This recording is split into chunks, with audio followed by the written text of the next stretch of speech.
To surprise to none, well, maybe you, we're back on a Monday. Why would it be a surprise to me? You don't think I Oh, wake up on Monday ready to go? You don't think I start the week with waking up, pissing excellence, and fucking eating pieces of shit like you for breakfast? ooh, that's a new one. Anyway, Uh, welcome to the Legends Clubhouse. I am Bobby Kaboose, as always, through my screen, through the camera, through that camera, into that room that we're not really sure where you are at. It looks like you may be in like a mental hospital. Lawson Turner, what's going on, man? dude, I know with the Lions out, it's kind of a time for despair, but that was a damn good weekend of football, dude. It was, and we will get into that. But what did you do over the weekend? How was your weekend? What did you celebrate? Did you have a nice meal in there? What did you do? What did I do? Basically, when it's this time of the year, did exactly what I wanted to do. I didn't do absolutely nothing, but sat and watched football Saturday, Sunday, and now tonight. You know, we're gonna get our first playoff when it's in 8 years. So that's what I did over the So, weekend. What'd you do over the weekend? yeah, you probably should have brushed your hair at some point during the weekend while you were watching football because it looks Nah, like a fucking. But anyway, absolutely what not. What did I do? Friday night, I shot some more wrestling promos for the 64-bit Legends Rumble. So shout out to my 64-bit Legends team. There's wrestlers dropping here and there after edits. So be on the lookout for that. Saturday. We went and I was hoping that there was a lot of elements in the Packers Bears game. I was very disappointed that there was no snow and it wasn't white out. So I only ended up watching the first half, and Mm, we'll get into that game. I only ended up watching the first half and shutting it off and missing, obviously an epic fourth quarter. But we went and got Korean barbecue yesterday, ooh. which it is turning into one of my favorite foods and places to go.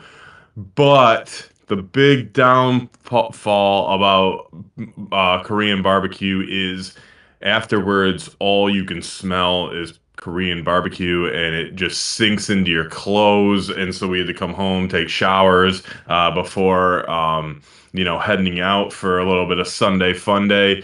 Mm-hmm. We Sunday fun dayed it up. Watched some football. Didn't really have to pay too much attention because it's none of the teams I freaking care about.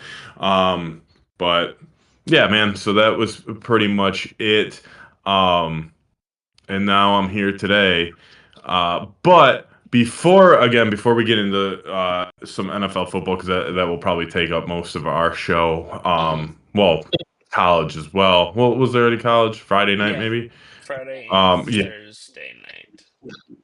yeah. But Thursday night we probably talked about that Friday already. Yeah. So tonight is a big day.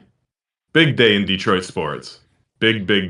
Big day. Several Um, bigs. Something that we don't talk about much is hockey and the Detroit Red Wings, who have been, a staple in the hockey world. I mean, not recently, but, at one point they had a 25-year playoff streak.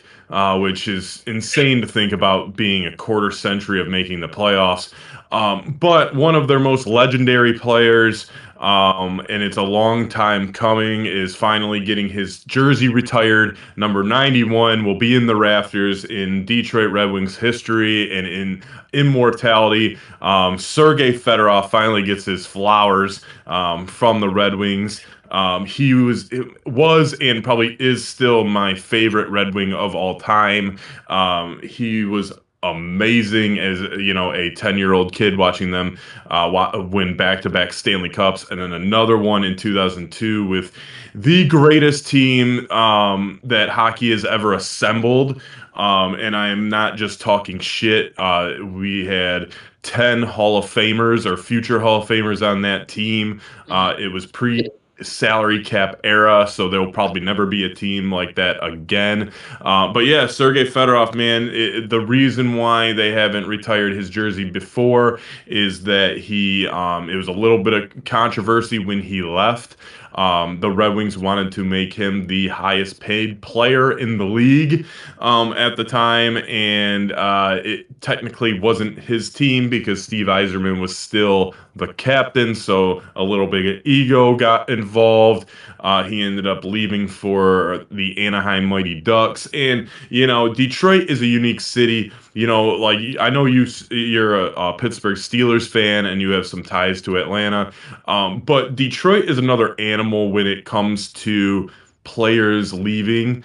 I mean, you look at a guy like Ben Wallace who won an NBA championship here, six straight NBA Eastern Conference Finals appearances, and the Hmm. moment he leaves for more money for Chicago, everyone was like, "Dude, go fuck yourself." Like, same It's thing us with against Ben the Johnson. world. Yeah, man. If you leave the organization or the city, we take it personal. There's some guys, like for some reason Matt Stafford and Justin Verlander, I get it a little bit more, but people still root for those guys. But a lot of times, man, it's when you leave here, if you ain't, if you ain't with us, you're against us, and Hmm. haters gonna hate, ain'ters gonna ain't. So, but yeah, man, I'm glad to see his. I'm actually in the middle of writing an article about Mr. 91, Mr. FedEx, part of the Russian Five, who changed the hockey world in the early '90s into the late '90s. Um, it was a great time to be a hockey fan here. It's well overdue, and the celebration actually starts at like 5:30 today, and I believe the game's at 7 or 7:30. Hmm. So they're gonna do it right, and they're gonna honor, because even with those 10 Hall of Famers, I mean, we're talking Yzerman, Lindstrom, Dominic Hasek, Brett Hall, Igor Larionov, uh, Monsters.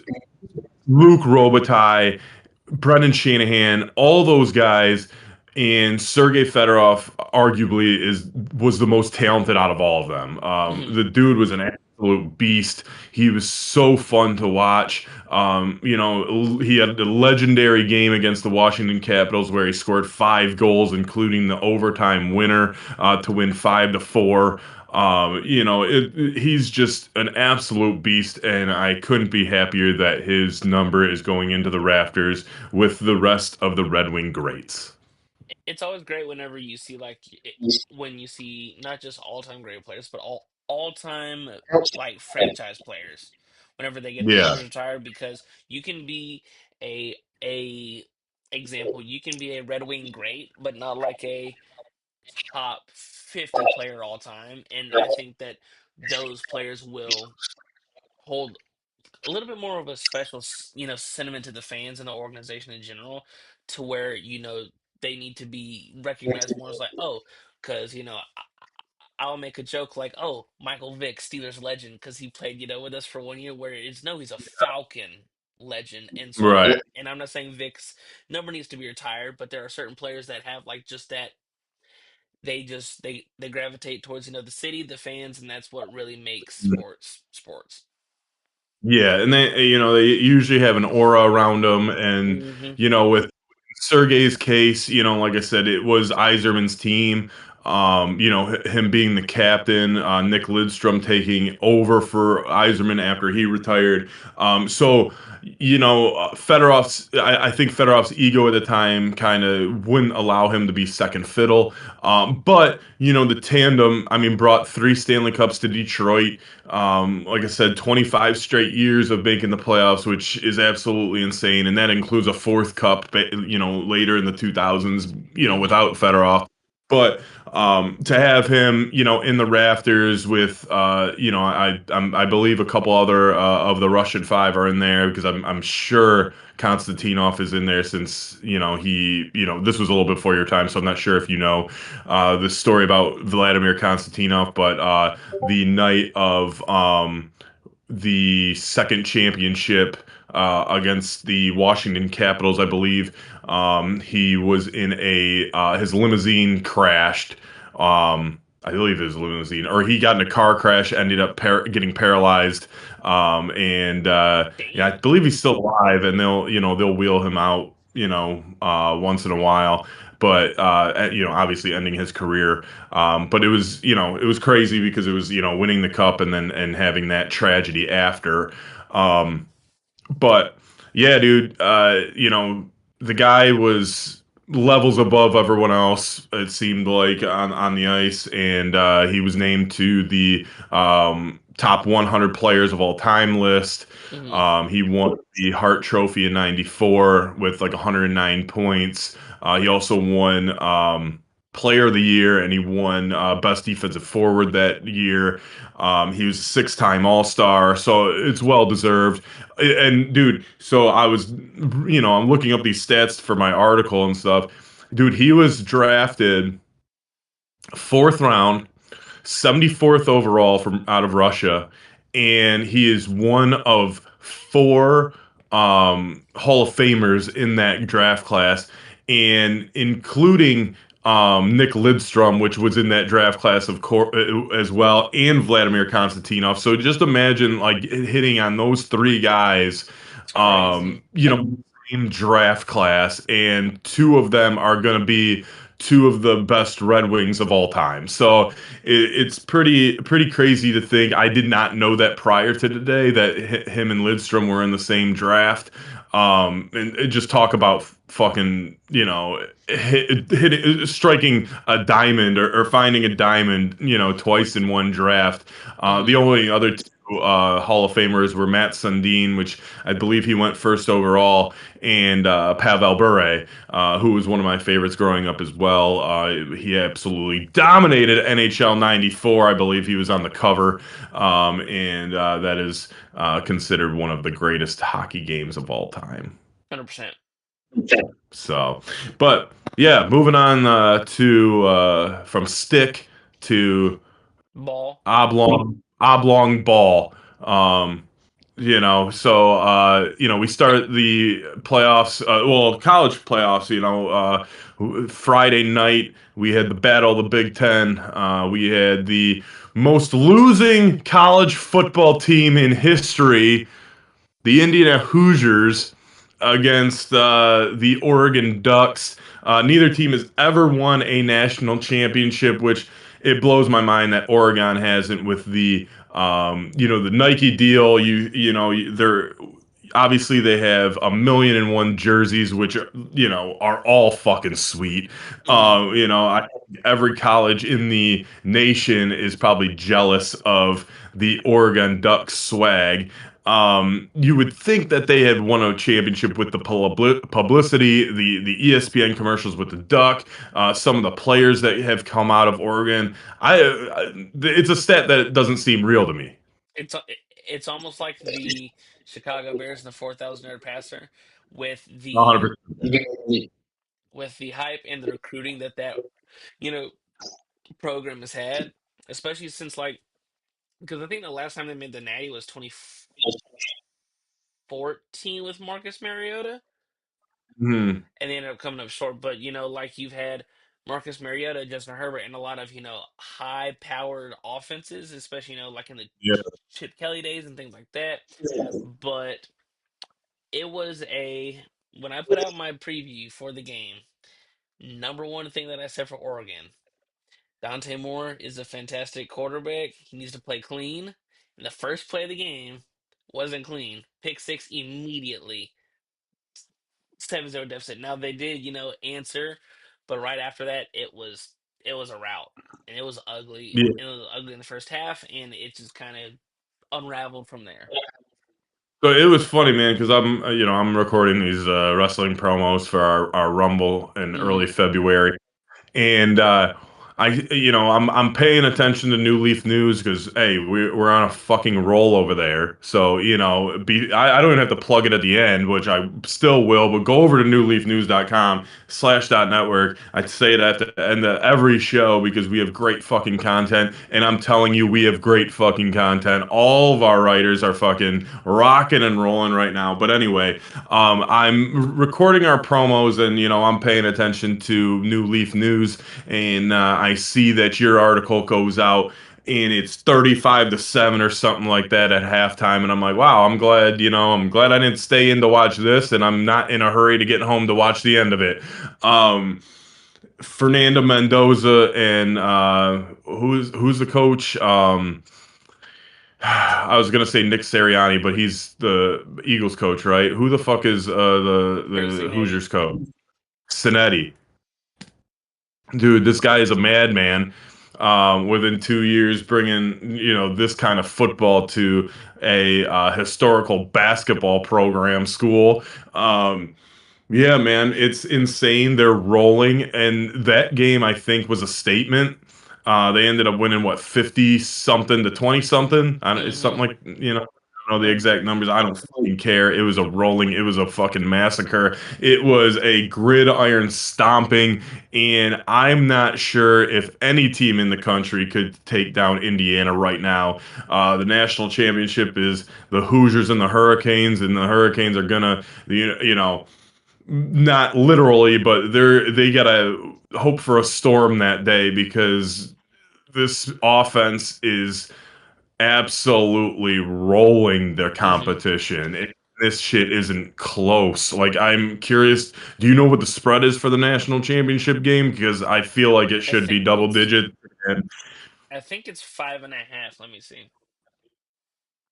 The also interesting thing about the program moving forward, Mark Cuban just cut a $15 million check to Indiana. So it's like, yeah, we need NIL money. Let's call Big Mark and have him cut a yeah. giant check. So They should have had the Hoosiers on Shark Tank. okay, They should well, have had them Shark Tank asking for NIL money, and then Cuban could have been like, "Yeah, I got you." I guess when it opened up, it was 5.5, 6.5. It's now up to 8.5.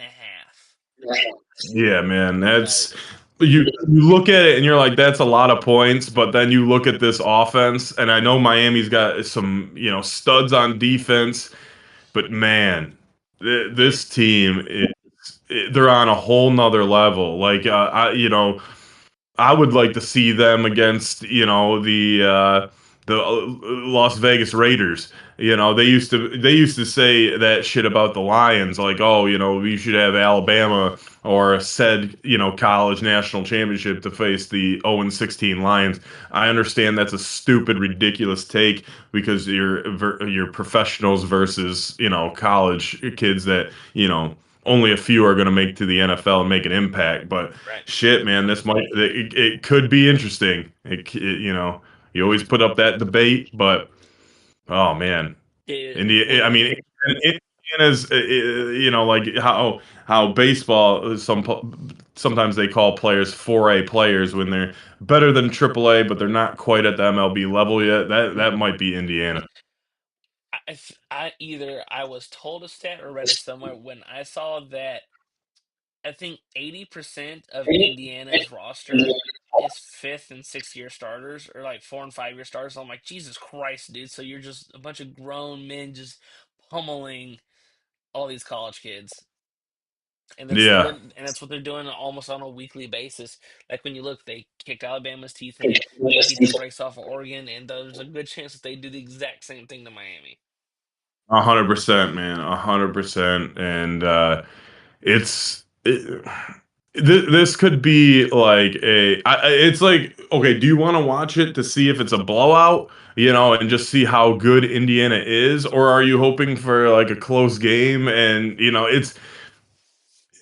it can go really either way. I don't see Indiana losing this game. They're just too good. They are too good right now. They're Mm-hmm. playing excellent football, and Miami's in for a game, man. If Miami can, control the football again, like we were kind of saying about the Carolina Panthers, If they can control the football and keep Indiana off the field, that's I think their only shot, man. Especially when they are humming as much as they are. And with Mendoza, he's not locking in on one target. He's finding every single receiver, every single weapon, and I think he's gonna once again. Am I a little bit buying into the hype? Am I drinking the punch? Maybe, but with he's got Raider written all over him, Oh, especially 100%, dude. over the Yeah. past month.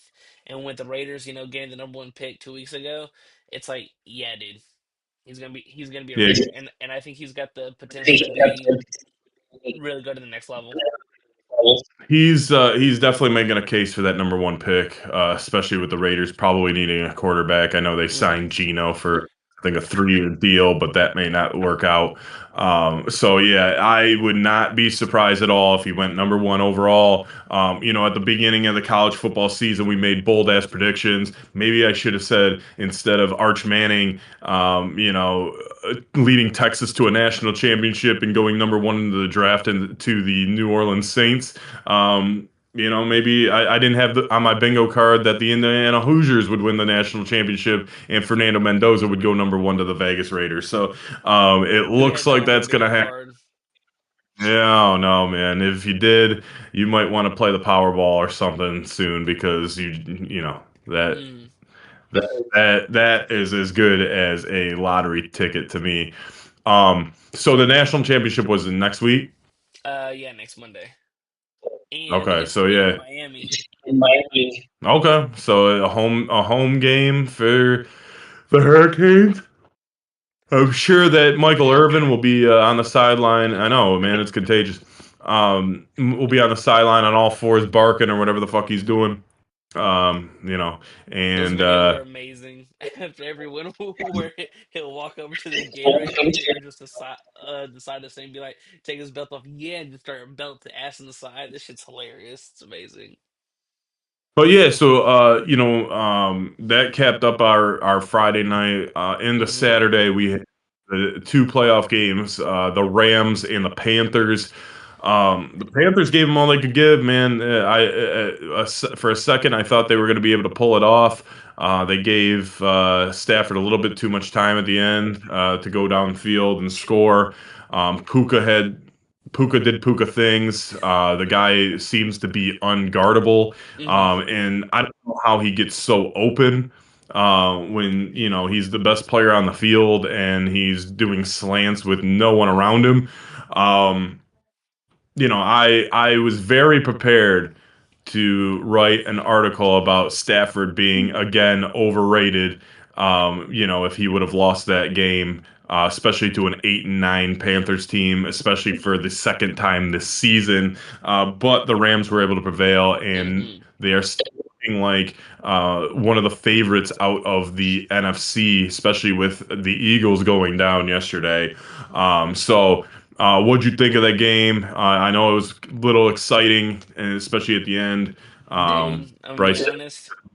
The Well, second the Panthers blocked that punt, I was like, we might genuinely have one of the more crazier upsets in recent memory. hmm Because you go from a team that is as flawed as the Panthers, and about a month ago, it's the eventual Rams hoisting another Lombardi. They, hmm they were rolling on all cylinders, and then something happened in Seattle where they lost their mojo. And I had a feeling that it would be kind of funky when the line opened up at 10. I'm like, that's 10 is a lot, and Yeah. we don't really see massive blowouts anymore.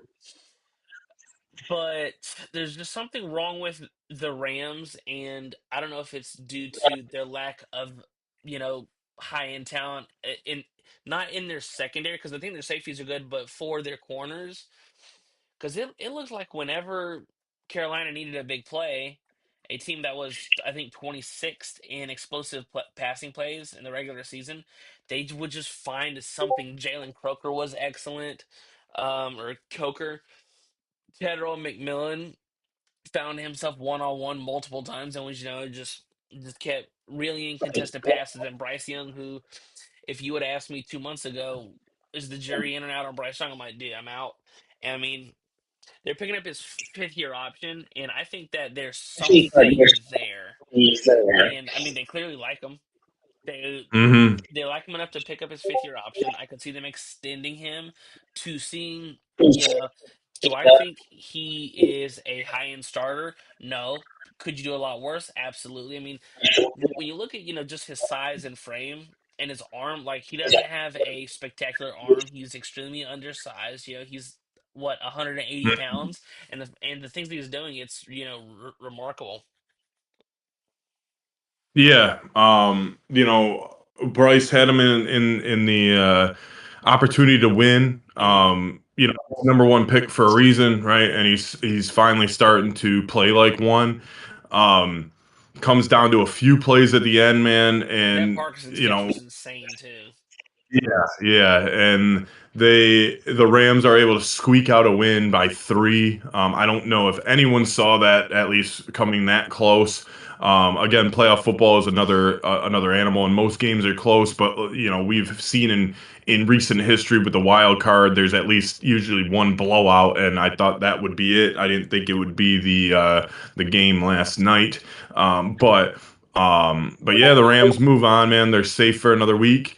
And then we go to the Bears and Packers, where I turned the game off at halftime. Like I said at the beginning of the show, I was expecting elements. I know there was a lot of wind, but I just wanted a bunch of snow. I wanted a whiteout. I wanted rain. I wanted something sleet. Give me something. It was just cold and windy. And so the Packers get up, up early, up big. They're up 18 at half, and here comes Ben Johnson, Caleb Williams in the fourth quarter, and man, how things changed in a couple, an hour or two, and waking up to a Bears win, it was a little shocking.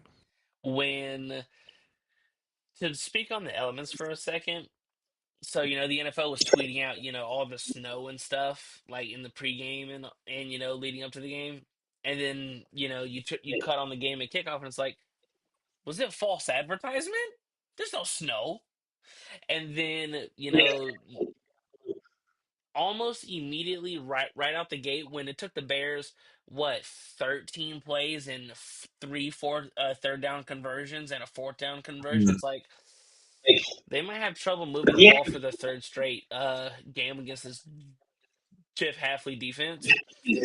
Right. And then Packers took complete control. I thought Ben Johnson tried to get a little too. I understand wanting to maximize your possessions, especially in the playoffs.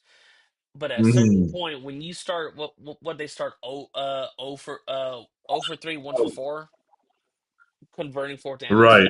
and it's like, dude, you're that's massive for a defense. Like, you're putting your defense in such bad spots. And I think the last one where they went for it on like their own 37, it's like, dude, at a certain point, you got to try and, no matter how bad whatever side of the ball is, you got to give them a chance to, re-seize momentum.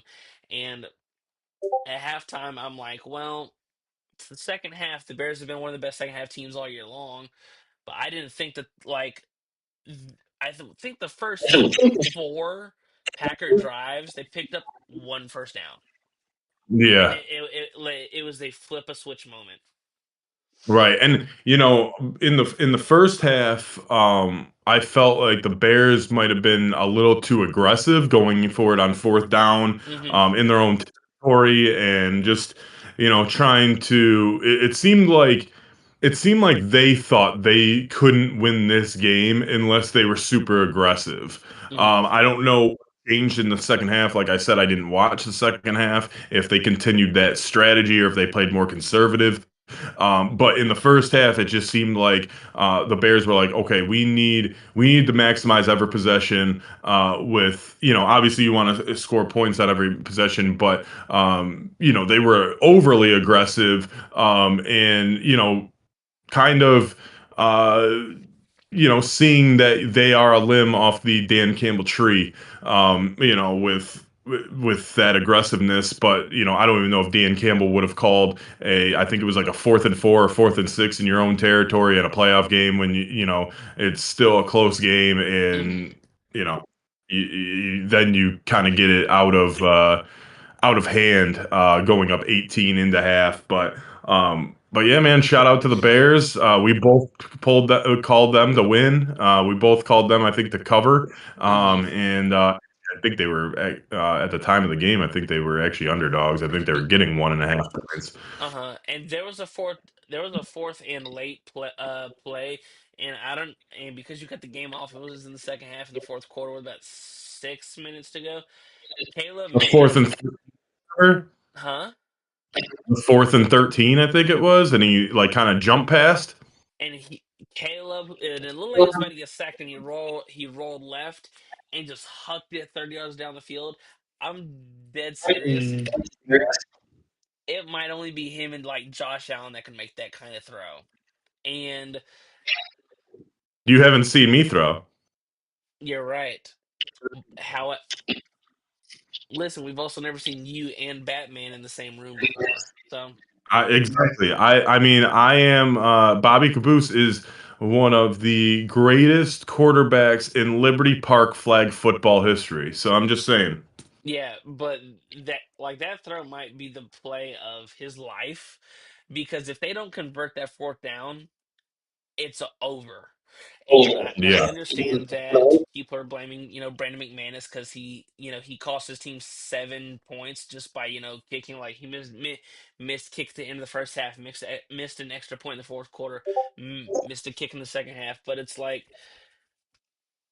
if I were Green Bay, there have been reports this morning that they're looking to extend Matt LaFleur in the next couple days. Dude, I would fire him.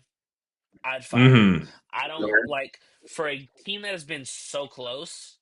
They've been the 7th seed for like 3 straight years, and Yeah. at a certain point, like you cannot lose this game up 3 scores. You just can't, and Yeah. especially to a division opponent. And I don't know if you've seen any of like the locker room tape, but rivalries are back because Ben Johnson, before he went into like his breakdown of the team, after the game, he gets up and is like "fuck the Packers," and I'm like, that's what I want. I want these intense rivalries that go back a century. Right, right. So yeah, because with the Packers' history with what's his name, Mike McCarthy, they seem to kind of keep their coaches around a couple years too long. Yeah. But it's not like they don't have success. They just seem to can't get over that hump, and they seem to plateau at a certain point. So it should be interesting to see if they do keep Matt LaFleur for another year, or extend him, or whatever they decide to do, as far as their coaching staff, because you're right. So far, Jordan Love has been able to get to the playoffs, but he hasn't had much success. And the question becomes, do you bring in an offensive minded guy to try to get him and the offense over the hump? Or do you stick with Matt LaFleur, who's had success to a certain point? It's not like they're not in the mix every year, but to get over that hump is another thing. Like, going back to it's like a similar situation where the Detroit Pistons, I know different sport and different era, but back in the day, they had Rick Carlisle as their coach, winning 50 games a year. But they fired him to get in Larry Brown, and Larry Brown was able to get them to the championship and win. Hmm. So if there is a John Harbaugh that's available. Did he end up? Did I see he accepted the job at New York, or was that not a thing? No, he's still on the market. Okay, so that must have been a fake news tweet then. Um, that I saw Saturday night when I was probably under the influence. But anyway, when you do have a John Harbaugh on available, do you make that call and see if you can get him? And go away from what you know to maybe the grass is greener on the other side. I So mean, I we'll was see. gonna say It'll be an I interesting would with that. I'd make a call just say if he's interested, and that's about it. You know. Right, right. Um, but yeah, so the Sunday had a nice slate of games as well. You picked the Jags to win outright, I which they had a did. chance. They had a chance.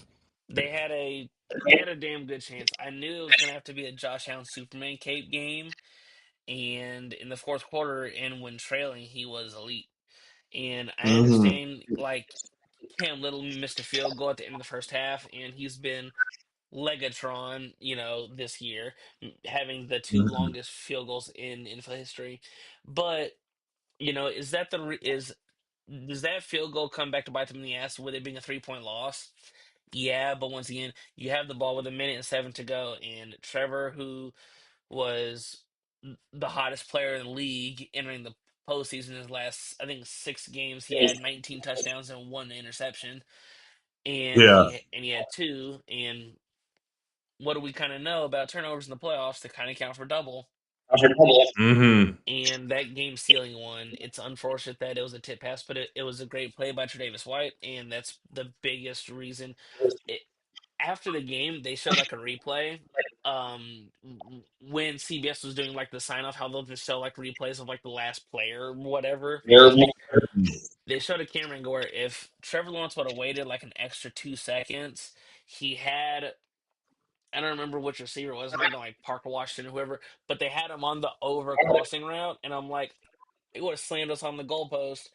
But once again, it is what it is, and I entering that game, I'm like, if my Steelers aren't going to make it, I could see the winner of that game making a serious run, and I think Hmm. that the Bills are a flawed roster due to it's Josh Allen. It's Josh Allen and friends, and they're going to Denver next week, which that'll be interesting to see if Josh can pull another Superman performance instead of elite defense. Right. And, I think Trevor Lawrence, I think that last interception was, I think, the first play of the drive. Yeah, first play. Um, yeah, that's super unfortunate because I would have liked to see if he could, they could have put a drive together to at least get into field goal range to tie it up.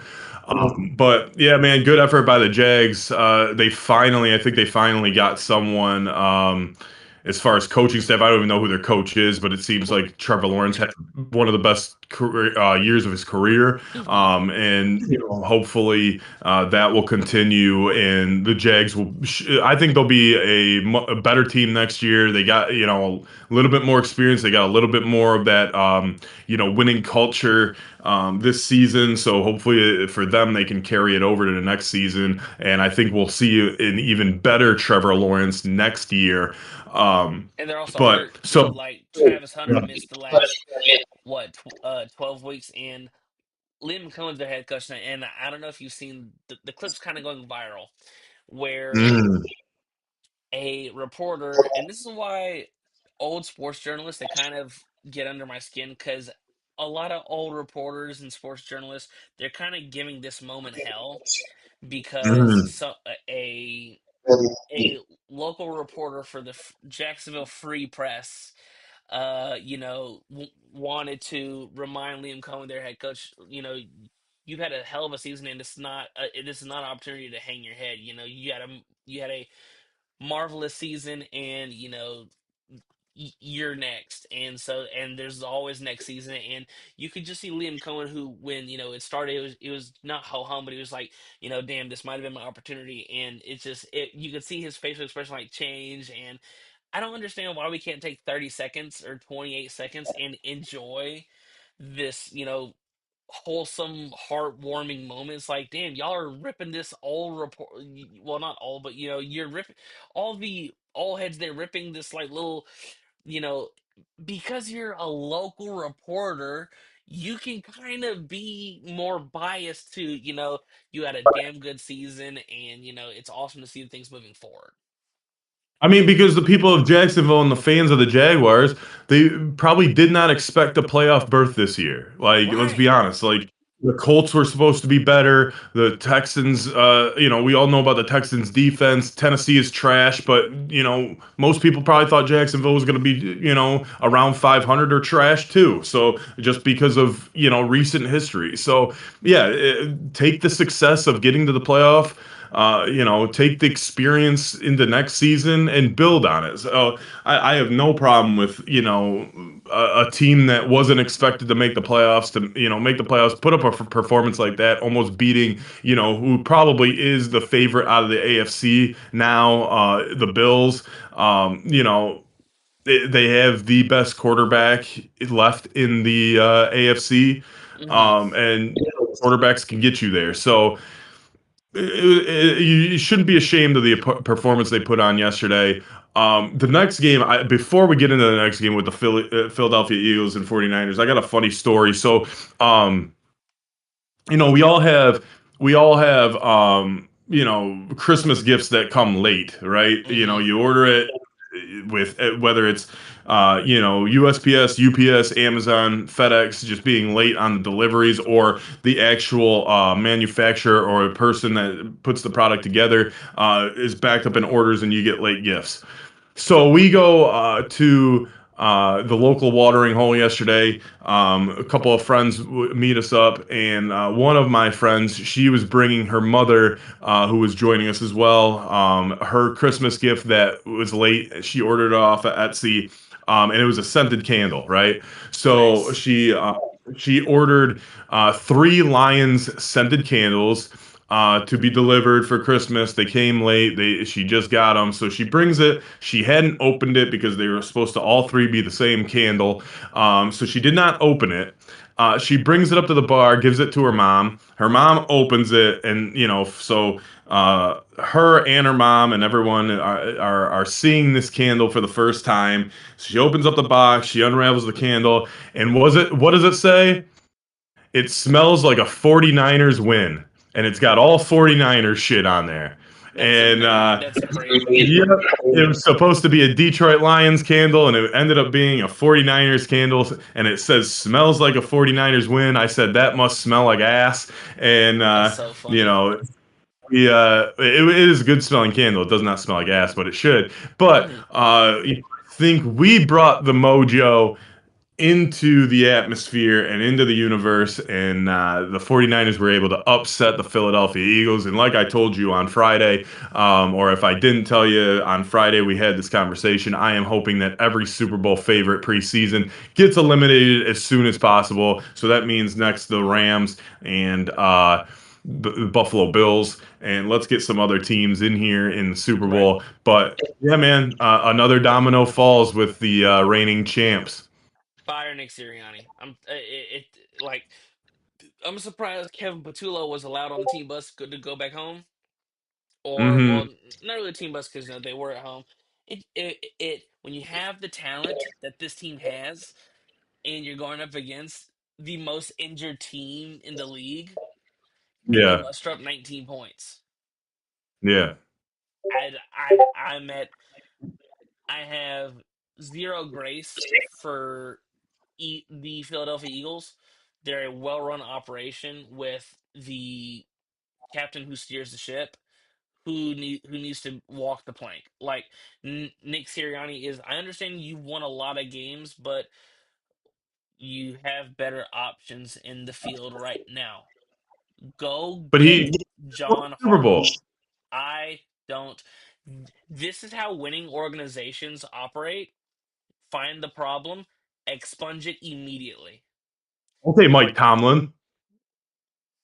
We're middling. You're middling. They just won a Super Bowl. Why would you get rid of the coach a year after they won the Super Bowl? This loss is inexcusable. It's not inexcusable. The 49ers are a good team. They're a good organization. They find a way to win. It's not like They're they fucking lost to the fucking Browns. they're a good team who's trotting out me and you on defense. The Lions went 15-2 doing that last year. Yes, and they won the division and we're the one seed. So What do the you Eagles mean? got So put up. They got into the playoffs. They were there. They just lost a game against an affordable opponent. A affordable opponent. If the that Lions game, like the Lions game last year, that would have been like if the Commanders were trotting out, their fifth and sixth string linebackers and third and fourth string DBs, and Zach Ertz would have got hurt in the first quarter, and they still would have lost. That and the Lions fans would have rioted, even worse than what they Well, did they last year. wanted the riot anyway. But anyway, they're still professional athletes. Maybe these guys are fucking awesome and they just didn't get a chance. What you know? I'm awesome and haven't gotten a chance. You have the talent that is on this roster, and you can only muster up 19 points against James Madison level defense. I don't want to hear it. Now they're coached amazing by Robert Saleh, but it makes no sense to me as to how, like, Philly showed us who they were all year long, and I sipped the Kool-Aid. Never again. Get rid of Nick Sirianni. There, no, there's no way you get rid of a Super Bowl winning coach the year after he wins a Super Bowl. I don't care. I don't care what you say. That would be ridiculous. To do that, They it didn't. oh they Did he win? Did he win once. the other Super Bowl with Nick Foles? No, that was Doug Peterson. Okay, whatever. So he's won one Super Don't Bowl. don't try and give He's Dougie P's ring to Nick Sirianni. Doggy P. Get the fuck out of here! Didn't he lose? Didn't he lose 28-3? No, that was Dan Quinn. Whatever, dude. He was Peterson was the coach of the Atlanta Falcons at one point. I don't fucking know. Well, he wasn't. No. Oh, whatever, dude. I don't know anything. But hey, I know I wouldn't fire a coach that just won the fucking Super Bowl last year just because he got bounced out the first round of the playoffs this year. Any given Sunday, Lawson. Any given Sunday. There's a movie called that for a reason. You know why? Because even once in a while, the sun shines on a dog's ass. And that dog's ass was shining yesterday. It's fine. They'll be back in the playoffs next year. They don't need to fire their coach. They have a talented team. It just wasn't their day. And You you know know else what? whose day it wasn't? It wasn't the Chargers' day either. Should you fire Jim Harbaugh? No, because you're not an No, idiot.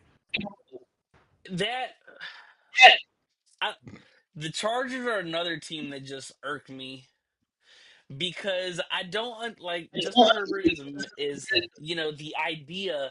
It's one of those. Oh, do you love me for me or the idea of me? Well, Herbert, we love the idea of you. The only problem is win one playoff game, just I one. think he needs. I think he needs a more mature face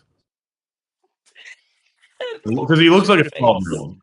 So You, if he becomes more mature and maybe grows some scruff or a beard, it. he'll.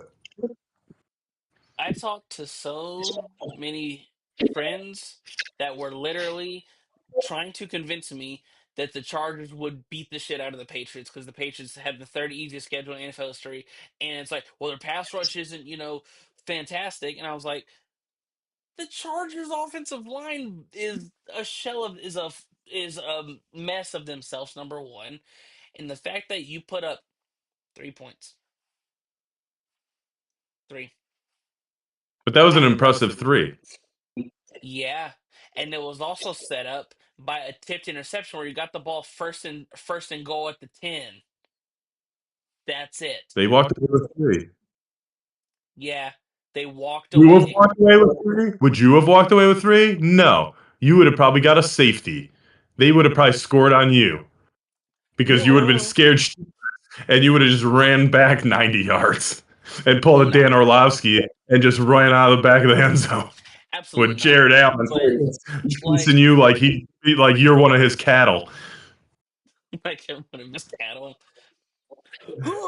Yeah, though. But Yeah. for me, it's I don't.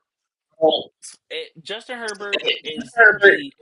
I put him and Joe Burrow in the same semi category where it's if everything goes right, like Hmm. Justin Herbert, you have this amazing you you have an amazing defense. Right. You're often welcome to the normacy of the NFL where injuries happen, but if you're the guy, you somehow find a way or make it semi-competitive. You were getting blew Mhm. up all night long. You can't tell me you don't have good weapons. Right. You can't tell me you're going against like the '85 Bears. Right. you were going against a semi weak secondary and a pass rush that, what were middle of the pack. But guess what? They kicked Hmm. your fucking teeth in. I don't know. I'm Yeah, I'm gonna just start calling you USL, WSO. weak secondary Lawson. Add. I was about to say, can add it to the checklist. Yeah, definitely. But But hey, with them winning, you know what happens when the winner of this game tonight goes to New England. yeah, and you know who's gonna be the winner tonight? The Texans. Uh-uh. Hell, there's Bruh. no chance that the Steelers win this game. No. Listen, No chance. we might have to do a special show tomorrow if the Steelers. No, you know what we're gonna do? We're probably not gonna be able to do a show until Friday because Wednesday you're still gonna be crying. Dude, tears of joy, man.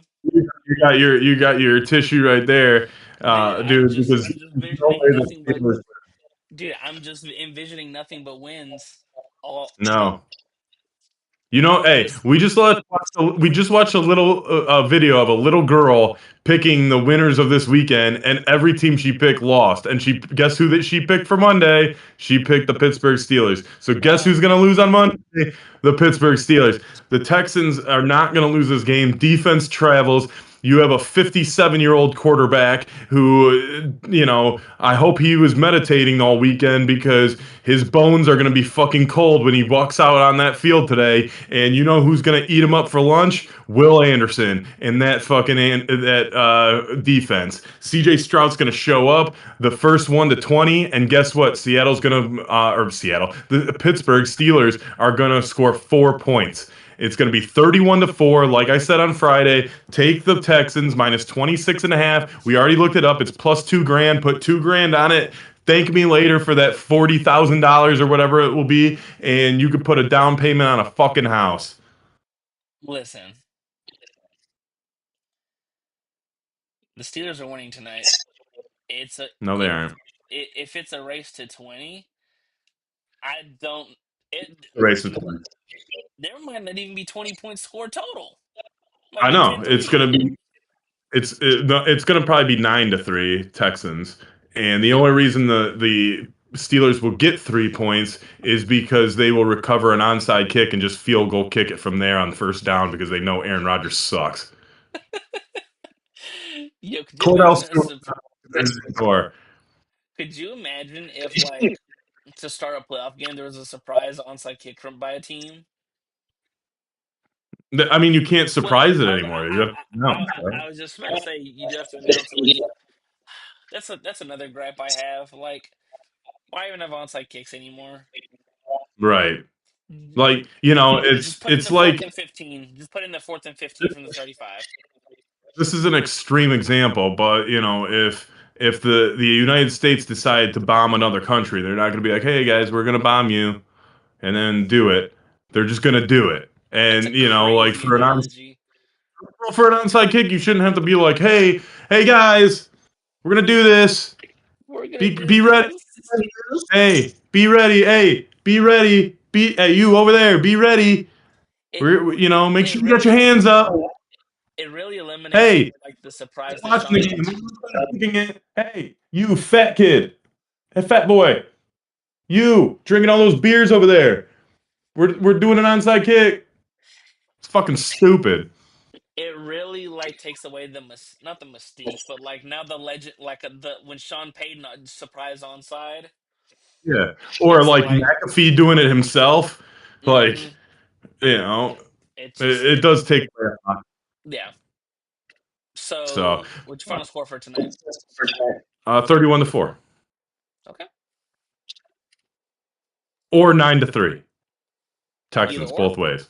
Nice. Yep. Maybe 9-5. Nine We to love five would be safeties around crazy. here. A quick story about safety. Bless you. Thank you. So, one year I got into a Super Bowl square pool, right? And it was the most expensive square I've ever purchased. Um, and I forget if it was either 50 or $100. Whew. But the catch was, bless you again. Thank The you. catch was every time the score switched, you would get paid out. For example, if a team scored a touchdown and they went up 6-0, Phew. How six did that zero go would with me? get paid. What the fuck, dude? Let me tell my story without interrupting with I'm sorry. sneezes. I'm sorry, Um, man. My bad.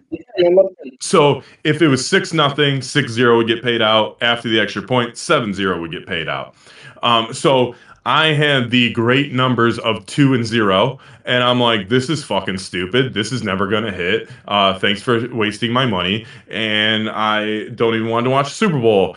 Uh, Fast forward to the Super Bowl, Giants Patriots. I forget which year, but it started off with a Patriots punt, and oh my God, trouble with the snap, and the snap just goes out of bounds. Causing a safety, causing the Giants to go up 2-0, and I hit my square. That's amazing. It was amazing. It was phenomenal. I went crazy. I won a couple $100, and I was like, 2-0 is the best. It is the Yeah, best. you get it. But anyway, Texans by a million today. Who you got? You don't. It doesn't matter. You're gonna say the Steelers, and they're gonna lose. So don't. Steelers 23-17. No way. No way. They're not gonna. They can't score 23 points. When was the last time they scored 23 points, Last week? Literally last week. dude? They haven't done it in forever. I don't even Scored think this 20. team is capable of scoring 22 points. Scored Anyway, 26 in Baltimore. no, I didn't. That's fake news. That's Um, fake news. anyway, it is fake news. So, hey, thank you for joining us here on this manic playoff Monday. We are rooting for the Texans tonight, You and you we are.